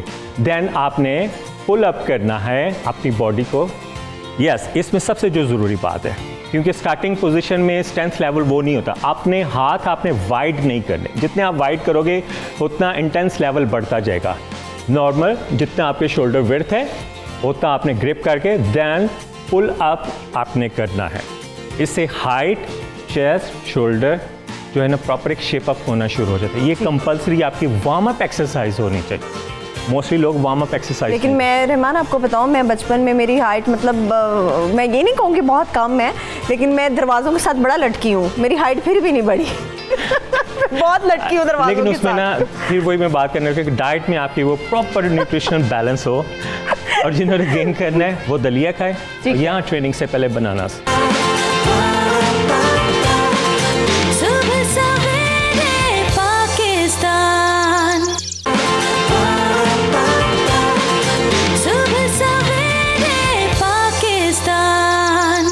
आयशा आप भी हमारे साथ मौजूद हैं। दुबलेपन के जो शिकार लोग हैं वो अपनी डाइट से किस तरह से इस चीज़ को ख़त्म कर सकते हैं? एक होता है ना कि डाइट में आपके जैसे जिम में हम जाते हैं तो शेक्स वगैरह बड़े बताते हैं, बनाना शेक वगैरह बताते हैं कि वो आपको लेना चाहिए, वो आपके लिए बॉडी के लिए अच्छा होता है, थोड़ा हेल्दी करता है। तो डाइट के जरिए दुबलापन कैसे ख़त्म किया जा सकता है? अच्छा, सबसे पहले तो इस केस में हम थायराइड का टेस्ट कराएंगे। हो सकता है हाइपर थायराइडिज्म हो जिसकी वजह से वजन कम हो जाता है, क्योंकि आपको अंडरलाइंग इशू भी रूल आउट करना है। ये ना हो कोई अंडरलाइंग इशू हम डाइट देते जा रहे हैं तो वो सही नहीं होता। हाइपर थायराइडिज्म को रूल आउट करें।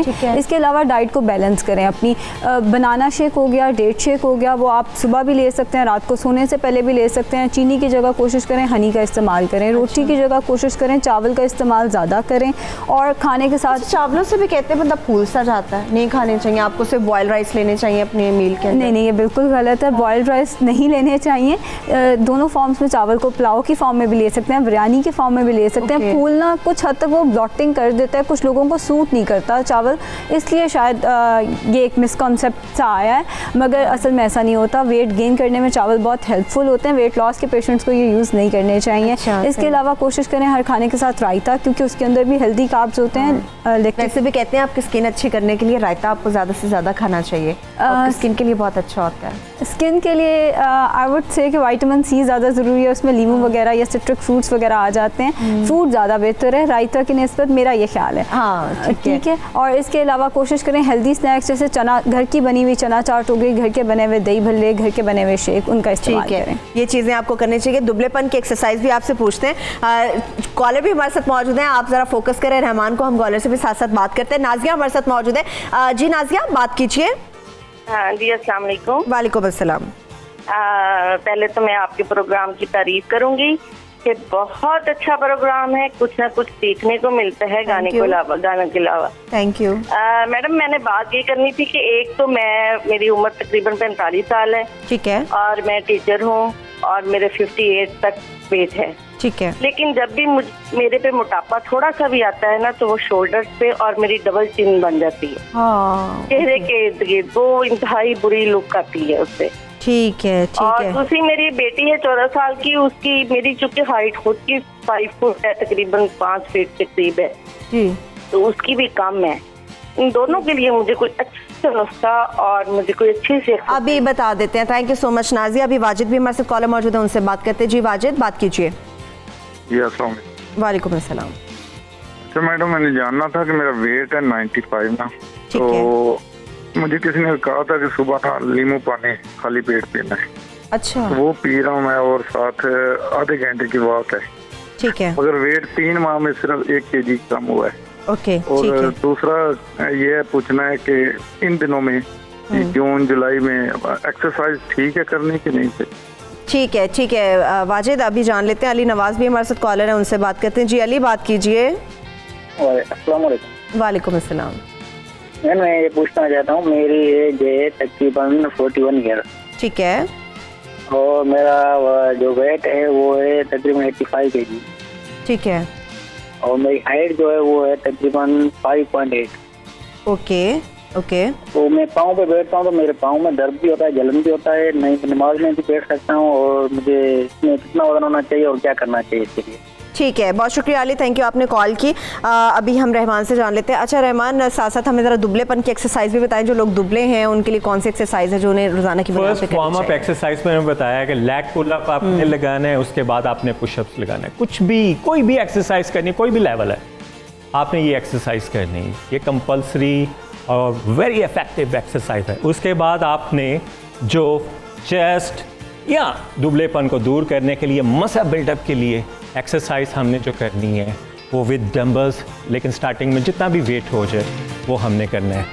कहीं भी आप बेंच पे भी कर सकते हैं, फ्लोर पे भी कर सकते हैं। इसको करने के लिए नॉर्मली विद डंबल्स आपने वाइड पोजीशन में यूँ लाइक अ फ्लाई वाइड शेप में आपने लेके जाना है। आफ्टर दिस ये करने के बाद इसी को 90 डिग्री फ्लोर पे स्ट्रेट पोजीशन में प्रेस शेप में लगाना है। ये मसल बिल्डअप एक्सरसाइज है, कंपल्सरी एक्सरसाइज है जिसको आपने करना है। 15 रैप्स होने चाहिए। ये एक्सरसाइज बहुत ज़रूरी है, ये जो दुबलेपन को दूर करती है। अच्छा, सही है, ठीक है। अच्छा, जिनकी डबल चिन है, जैसे खातून ने बात की डबल चिन है, उसको किस तरह से ख़त्म कर रहे हैं? वेल, ये बहुत कॉमन इशू है, डबल चिन फैट है। वैसे ये दोनों का कॉमन इशू है, आप ख़वातीन की तरफ ज़्यादा इशारे ना करें, मर्दों का भी ये इशू है। हाँ, दोनों का इशू है। एक्सरसाइज को आपने मॉर्निंग में एक्सरसाइज करनी। मोस्टली लोग सोचते हैं कि डबल चिन एक्सरसाइज या फेस फैट एक्सरसाइज नहीं होती, एक्सरसाइज है।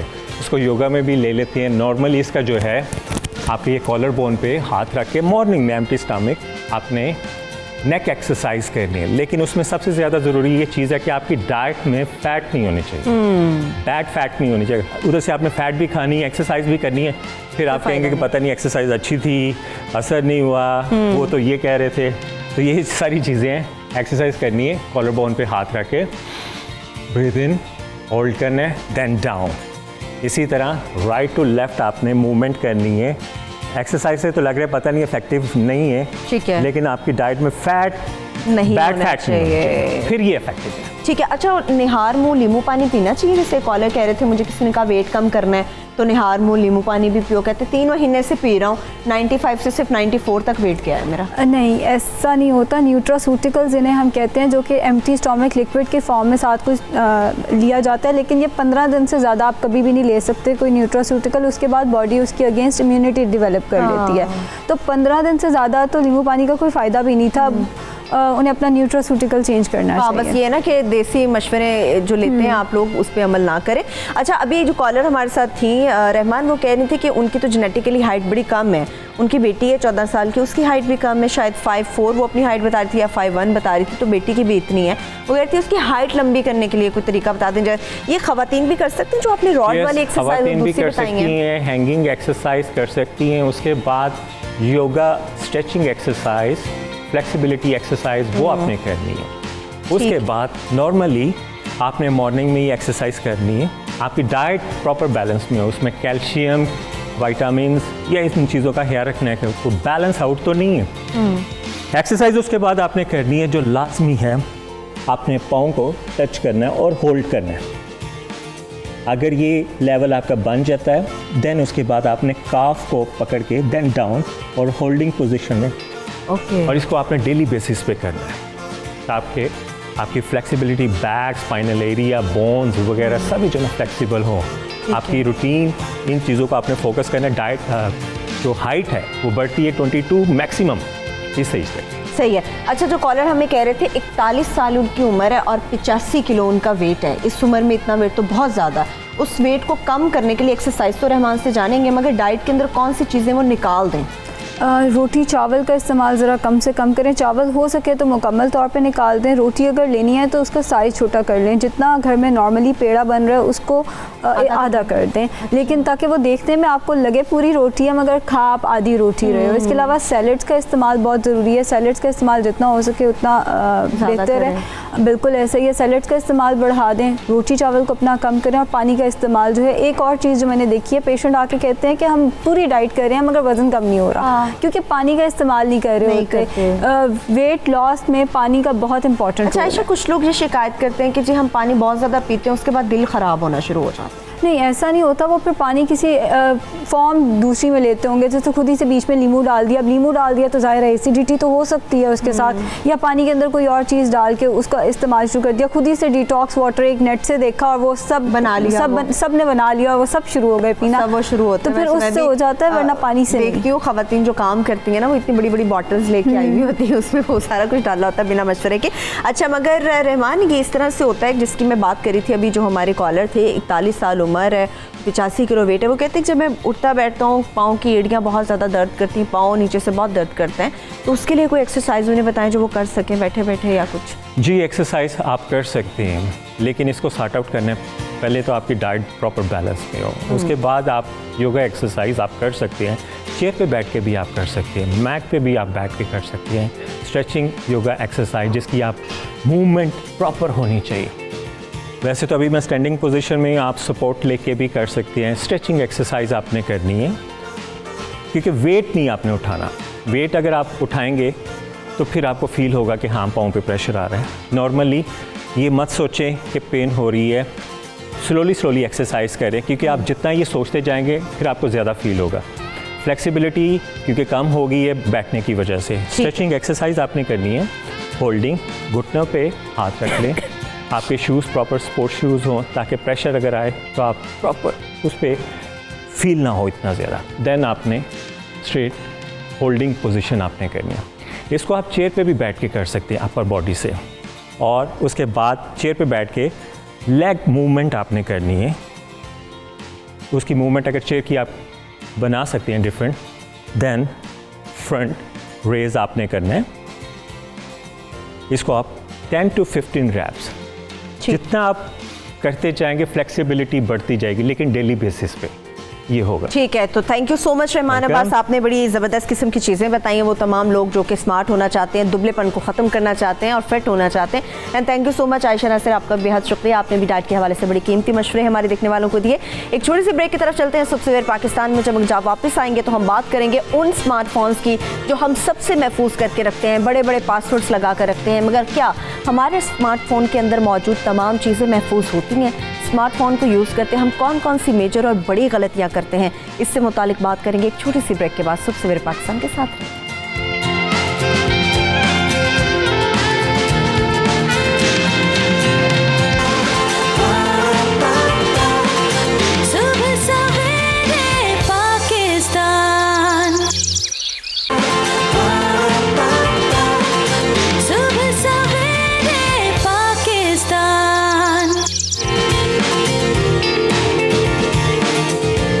बहुत सारे लोग जो कि स्मार्टफ़ोन के नुकसानात से वाकिफ़ हो चुके हैं, उनका यही कहना है कि स्मार्टफ़ोन का इस्तेमाल ना किया जाए, क्योंकि जब हम स्मार्टफ़ोन यूज़ करते हैं तो बहुत सारी चीज़ें स्मार्टफ़ोन में हम ऐड करते हैं। वो होती हैं कुछ एप्लीकेशंस जो बड़ी ज़रूरी होती हैं, क्योंकि स्मार्टफ़ोन का मज़ा कहते हैं तब तक आता ही नहीं है जब तक आप प्ले स्टोर पे जाकर कुछ एप्लीकेशंस डाउनलोड नहीं कर सकते। मगर वो एप्लीकेशंस जब हम डाउनलोड करते हैं, उनका इस्तेमाल करना शुरू करते हैं, तो उसमें हम अपनी बहुत सारी पर्सनल इन्फॉर्मेशन, इवन कि अपनी डिवाइस के साथ जो उसकी रेंज है वो अपनी डिवाइस के साथ कनेक्ट कर देते हैं कि उसकी एक्सेस आपके पूरे डाटा तक पहुँच जाती है, चाहे हम कोई भी एप्लीकेशन करते हैं। इसके अलावा मगर एप्लीकेशन के साथ साथ हम बहुत सारा मवाद अपलोड भी करते हैं, मुख्तलिफ चीज़ें, मुख्तलिफ ऐसी ऐप्स हैं जिन पर हम अपने पिक्चर्स को अपलोड करते हैं, बहुत सारी पर्सनल इन्फॉर्मेशन हम अपनी दे चुके होते हैं। मगर उसके बावजूद जो हमारी अक्सरियत, हर छोटा बच्चा भी स्मार्टफ़ोन का इस्तेमाल कर रहा होता है। स्मार्टफ़ोन के नुकसानात क्या होते हैं और कौन कौन से ऐसे क्राइम है जो कि स्मार्टफ़ोन के ज़रिए हो जाते हैं और किए जाते हैं, उन तमाम से मुतालिक अवेयरनेस के लिए आज के सेगमेंट में हमारे साथ जो हमारे गेस्ट मौजूद होंगे, रिजवान अरशद साहब मौजूद होंगे। थैंक यू रिजवान साहब। अगर रिजवान साहब की मैं बात करूं तो ये senior investigator FIA cyber crime है, इनसे बहुत सारी अहम बातें करेंगे। मगर इसके साथ साथ चूँकि सोशल मीडिया का दौर चल रहा है और सोशल मीडिया पर किस तरह से ये तमाम चीज़ें होती हैं, सोशल मीडिया के एक्सपर्ट असद बेग साहब भी हमारे साथ मौजूद हैं।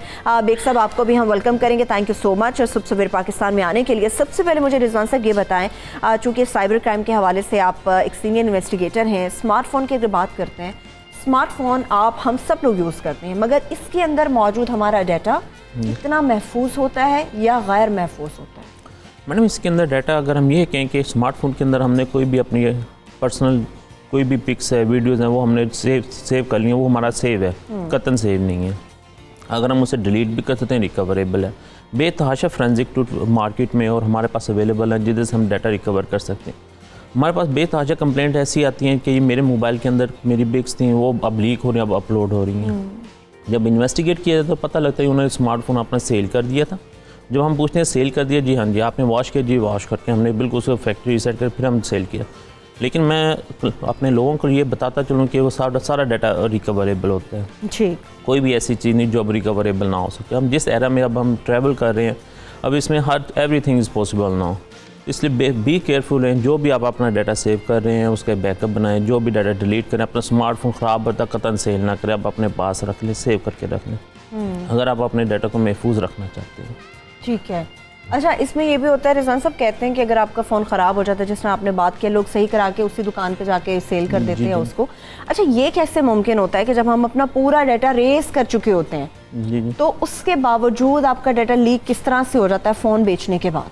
मैडम उसके अंदर कैशे के अंदर आपकी सारी डाटा सेव होता है, एक मेमोरी के अंदर सेव होता है, एक कैशे के अंदर सेव होता है। जब हम डाटा डिलीट करते हैं तो वो एज इट इज़ उसके अंदर रिसाइड कर रहा होता है। तो हम फोरेंसिक टूल ऐसे अवेलेबल है, अब इतनी टेक्नोलॉजी आगे तरक्की कर चुके हैं कि वो डाटा पूरा एज इट इज़ रिकवर हो जाता है, पूरा निकल जी पूरा data as it is recover होता है। बकायदा उसकी वैल्यू साथ आ जाती है कि किस डेट को ये तस्वीर ली गई थी, किस डेट को ये अपडेट की गई है, इसके अंदर क्या क्या वैल्यू है, क्या क्या डाटा है, यानी सारी प्राइवेसी आपकी लीक हो जाती है और ये बड़ा नुकसानदेह अमल होता है। अच्छा असद साहब, ये भी होता है, हम जिस तरह से स्मार्टफोन की बात कर रहे हैं, बहुत सारी एप्लीकेशंस तो हम डाउनलोड करते हैं, मगर आजकल आप देख रहे होंगे बैंकिंग सिस्टम के लिए भी बहुत ज़्यादा एप्लीकेशंस आ चुकी हैं कि आप अपने स्मार्टफोन पे, आपको बैंक जाने की ज़रूरत नहीं पड़ती, किसी भी चीज़ के लिए आप अपने स्मार्टफोन पे वो एप्लीकेशन डाउनलोड करके उसको पूरा हैंडल कर लेते हैं। लेकिन हैकर्स का अटैक बहुत ज़्यादा होता है अब, और हमारी पर्सनल इन्फॉर्मेशन, एक फ़ोन जो हम अपने माँ बाप से, अपने घर वालों से, अपने बहन भाइयों से बचा के, छुपा के, पासवर्ड लगा के रखते हैं, तो हैकर्स वो आपका पूरा डाटा कैसे ले उड़ता है, ये लोगों को समझ नहीं आती। शायद मुझे भी कभी ये समझ नहीं आई कि आपकी पर्सनल इन्फॉर्मेशन जो आपके फ़ोन के अंदर है, हैकर किस तरह से उसके ऊपर अटैक करता है और सारी इन्फॉर्मेशन ले जाता है। आपने बहुत अच्छा सवाल किया और मुझे 1 मिनट दीजिएगा इसको एक्सप्लेन करने के लिए। अभी रिजवान भी बात कर रहे थे और मैं आपकी रिपोर्ट में भी सुन रहा था कि जो मोबाइल फ़ोन के अंदर डेटा मौजूद होता है, स्मार्टफोन के अंदर डेटा मौजूद होता है, क्या आपको इस बात का यकीन है? आर यू एब्सोल्युटली कॉन्फिडेंट कि आपका सारा डेटा जो है वो मोबाइल फ़ोन के अंदर ही मौजूद है, उसके बाहर नहीं है?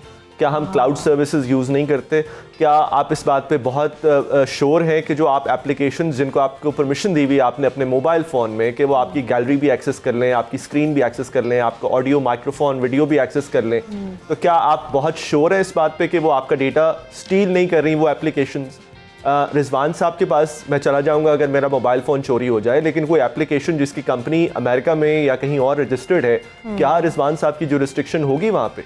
ये वो सारी चीज़ें आई थिंक जो कि हम जब स्मार्टफोन इस्तेमाल करते हैं तो भूल जाते हैं। आपने बहुत अच्छा सवाल किया, आई एम वेरी हैप्पी कि आप जैसे लोग इस पे बात करें, बिकॉज ये अवेयरनेस बहुत ज़रूरी है।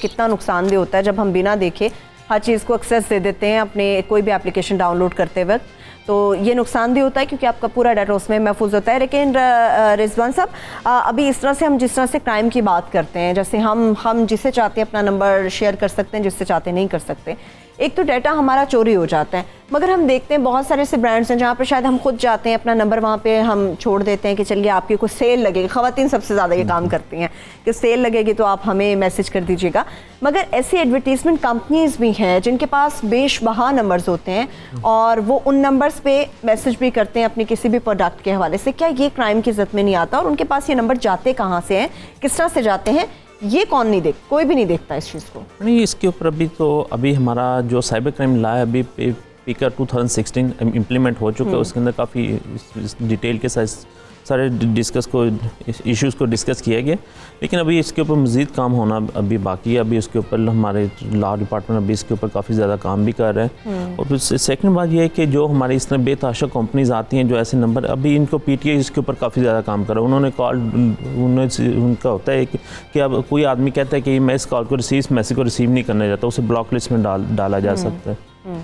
पीटीआई ने भी अभी इसके ऊपर काफ़ी ज़्यादा काम शुरू कर दिया। अभी हमारे उनके साथ सेटिंग हुई थी, उन्होंने भी इसके ऊपर काफ़ी ज़्यादा काम शुरू किया। इसका जो इस तरह एनोनिमस मैसेज जो मल्टीपल एक बहुत ज़्यादा रेट के साथ मैसेज किए जा रहे हैं लोगों को, उनको वो ब्लॉक कर रहे हैं अभी उसके ऊपर है ना काफ़ी ज़्यादा। अच्छा, यानी कि इसके ऊपर काम हो रहा है। जी, अच्छा असद साहब, ये मेरी ज़ाती ज़िंदगी का एक्सपीरियंस है, बल्कि मेरे से ताल्लुक़ नहीं रखता, मगर मेरे करीबी जानने वाले हैं।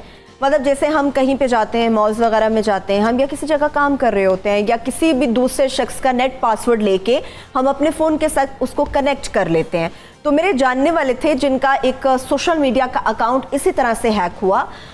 इसमें मुझे बताएं कि इसमें हैक का क्या तरीक़ेकार होता है, किस तरह से होता है, जबकि फ़ोन आपके पास है, पूरी मालूमात आपके पास है, क्या किसी दूसरी जगह के नेट के साथ अपने मोबाइल फ़ोन को कनेक्ट करना ही आपके लिए ख़तरनाक हो जाता है? इसकी हैकिंग किस तरह से होती है?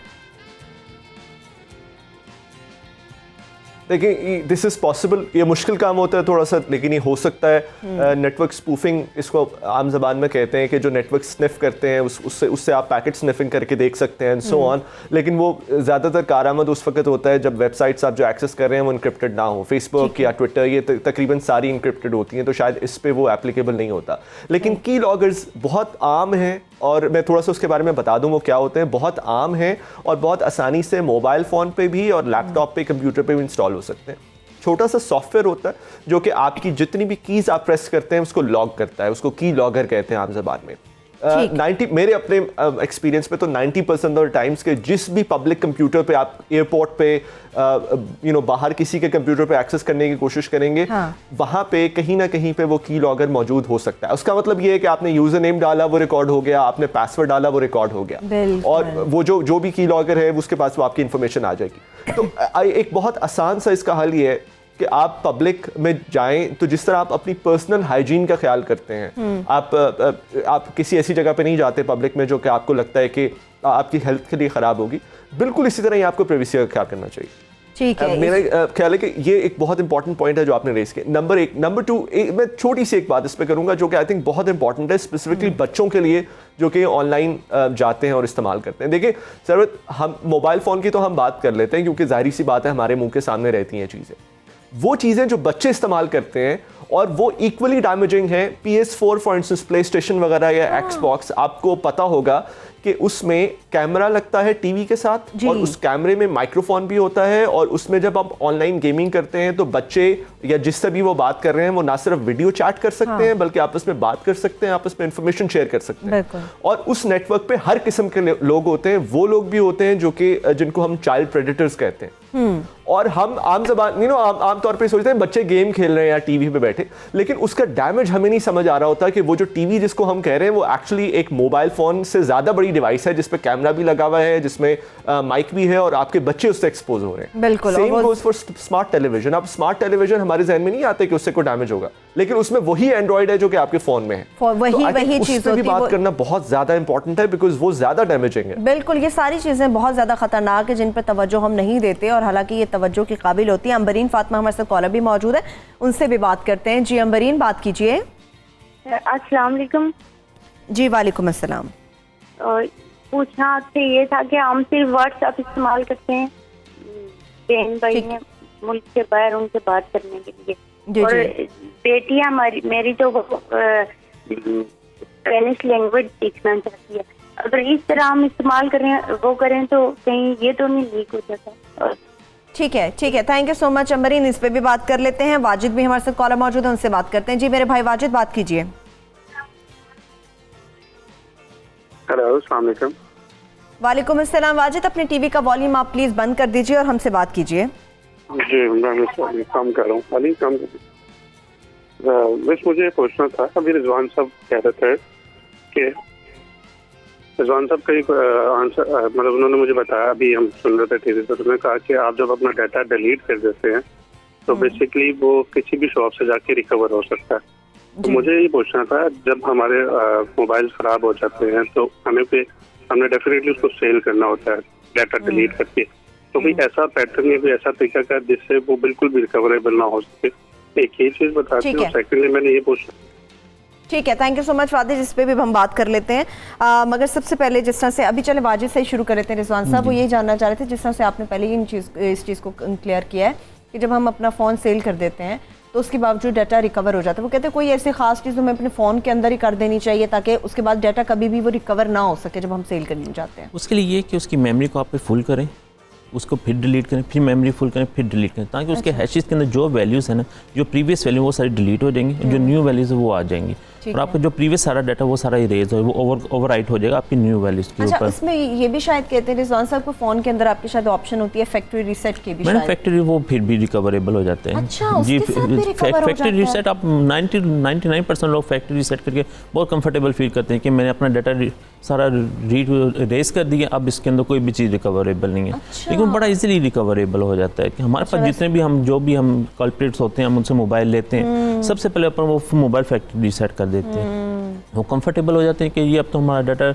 डिलीट हो गया, अब तो ये रिकवर, जैसे हम अपनी फ्रेंजिंग मशीन के साथ लगाते हैं वो हमारे पास सारी वैल्यूज आ जाती है, मतलब ये डाटा रेस करें फिर उसको करें, उसके बाद फिर रेस करें ताकि वो परमानेंटली रेज हो जाए। अच्छा ठीक है, जिस तरह से हम व्हाट्सएप पे खातून बात कर रही थी, व्हाट्सएप वगैरह पे बात करते हैं, वीडियो पे बात कर रहे होते हैं, या ईमो कहीं पे भी आप कोई भी एप्लीकेशन यूज करके वीडियो पे बात करते हैं, तो वो कितनी खतरनाक होती है? क्या उससे भी वो डाटा चोरी होता है जो हम वीडियो लिंक के जरिए अगर आप वो 1-to-1 चैट करें फिर इट्स ओके, लेकिन आप सबसे पहले ये होता है कि आप इंटरनेट कौन सा इस्तेमाल कर रहे हैं। बैंकिंग सर्कल लेने वो सबसे पहले अपने जो मेन कंसर्न होता है वो इंटरनेट का लेते हैं कि हमें एक कंसर्न एक अथेंटिक कंपनी से उन्होंने इंटरनेट का कनेक्शन लेना है। अगर आप लोग जैसे इंटरनेट केबल्स अब लोगों ने इंस्टॉल करना शुरू कर दी हैं, वो सारी आपकी ट्रैफिक को मॉनिटर कर रही होती हैं, वो सारे आपको वॉच लिस्ट कर रहे होते हैं, आप कौन कौन सी जगह पे जा रहे हैं, कौन कौन की साइट विजिट कर रहे हैं, इस तरह से आपका डाटा भी सारा वो हैक कर सकते हैं। आप ये बात करें सब, लेकिन हर चीज़ इस्तेमाल करें मगर मोहतात तरीके से। असद साहब, मेरे पास लास्ट 20 सेकंड्स हैं, इन्हीं में से जो लोग सोशल मीडिया का बहुत ज़्यादा इस्तेमाल करते हैं, अपनी पर्सनल इन्फॉर्मेशन जो है वो सोशल मीडिया के जरिए आगे तक फैला देते हैं, उनके लिए लास्ट कोई एनी मैसेज? देखिए, मेरा ख्याल से ये ज़्यादा रिस्पॉन्सिबिलिटी सिटीजन्स की है। एक इस्तेलाह इस्तेमाल करते हैं हम, उसको डीमेल कहते हैं। उसका मतलब है डिजिटल मीडिया इंफॉर्मेशन लिटरेसी, यानी कि आपको ये पता हो, आप इतने लिटरेट हों कि जो डिजिटल इंफॉर्मेशन है वो क्या है। जब तक कि हमें नहीं पता होगा हम लोगों को ब्लेम नहीं कर सकते फ्रैंकली। ठीक है, बेहद शुक्रिया आपका, thank you so much Asad Baig sahab, आप थे। रिजवान अशरफ साहब, आपका भी बेहद शुक्रिया कि आप तशरीफ़ लेकर आए। इसके साथ ही सुबह सवेरे पाकिस्तान भी अपने इख्तिताम की जानिब बढ़ रहा है। इंशाल्लाह कल फिर से आपसे मुलाकात होगी, मगर आज के इस एपिसोड से मुतालिक अपना फीडबैक हमें ट्विटर और फेसबुक पेज पर ज़रूर दीजिएगा। अपना बहुत सा ख्याल रखिएगा। खुदा हाफ़िज़।